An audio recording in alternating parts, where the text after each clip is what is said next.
Welcome students. Last time we saw 1.2 Dick Whittington and his cat. You like that story? Okay. So today we are going to see 1.3 poem The Pilgrim. So today we are going to see 1.3 poem The Pilgrim. First I will tell you the meaning of pilgrim. Pilgrim means a person who journeys to a sacred place, holy place, a religious place. And the reason is also to worship God. That journey is called pilgrimage and the person is called pilgrim.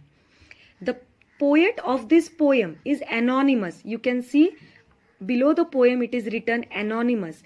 Anonymous means we don't know the name of the poet. I will read the first stanza and explain you. A pilgrim going alone highway came at evening cold and grey to a chasm deep and vast and wide. The old man crossed in the twilight dim. The chasm held no fear for him, but he paused when he reached the other side and built a bridge to span the tide. Student, this beautiful poem explains us that there was a pilgrim who was going through a highway. His journey was through a highway and it was evening time. The evening was cold. To a chasm. Chasm means very deep valley. He was passing through it and the valley was vast and wide. The old man crossed it in the twilight dim. Twilight means after the evening and before the darkness of night. The middle time is called as twilight. The chasm held no fear for him.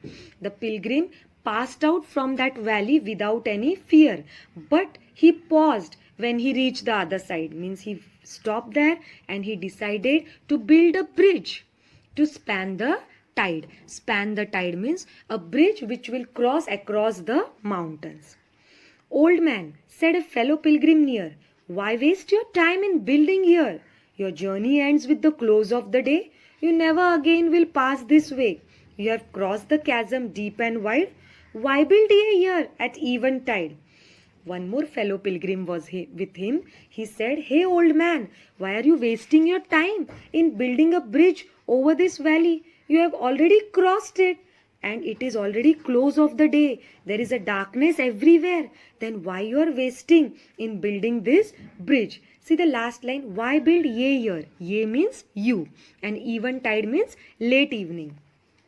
Student, the fellow pilgrim was puzzled. He was confused. Why this old pilgrim, after crossing the valley, again he is building a bridge over it. So he was asking him question.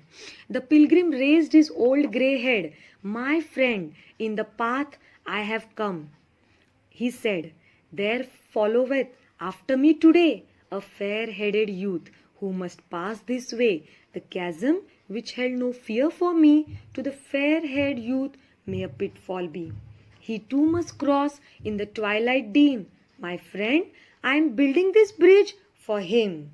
The old pilgrim gave answer. He said, I am not building this bridge for me, but I am building this for the young generation. Fair-headed youth means the youngsters or after me, whoever may come. He must not get any difficulty. Pitfall means difficulty or danger in crossing this valley. So I am building this for them so that they may cross it in the twilight dim very easily without any difficulty. So understood the poem? So students, what do we learn from this poem? From this poem, the pilgrim teaches us the lesson of kindness. The poet leaves a message for all of us in this poem. He tells us that we must always be there to help and guide others. We must listen to the advice of our elders because they are the experienced persons like the pilgrim, and the elders are always making our way very easy so that we may not get trapped into any difficulty. This is the lovely message given by this poem. Now we will see the rhyme scheme. All of you see the first stanza over here. Can you see there? Way, grey. Okay. So all of you, for the rhyme scheme, look at the word highway. So we'll write there A.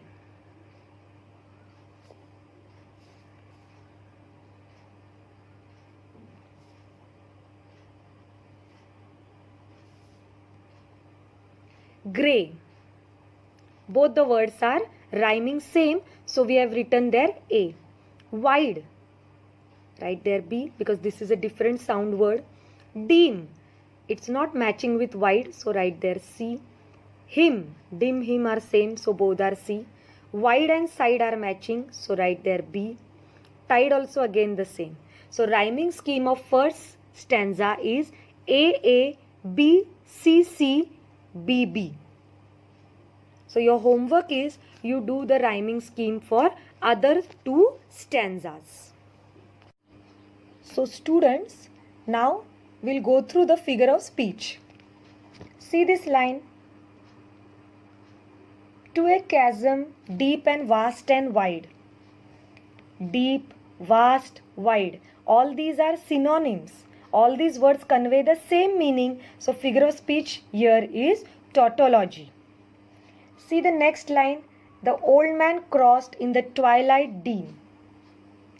Here the figure of speech is inversion because the grammatical order of the words is changed in this line. Next, why waste your time in building here? Why waste your time in building here? In this line, it is a question, so it's a rhetorical question. Figure of speech is rhetorical question. So note down your homework, students. Write the poem in your notebook. English workshop, question answers, meanings and figure of speech you have to complete in the notebook. Next time we will see 1.4, the new lesson, Revati's musical plants. Till then, thank you. Stay home, stay safe. Goodbye, students.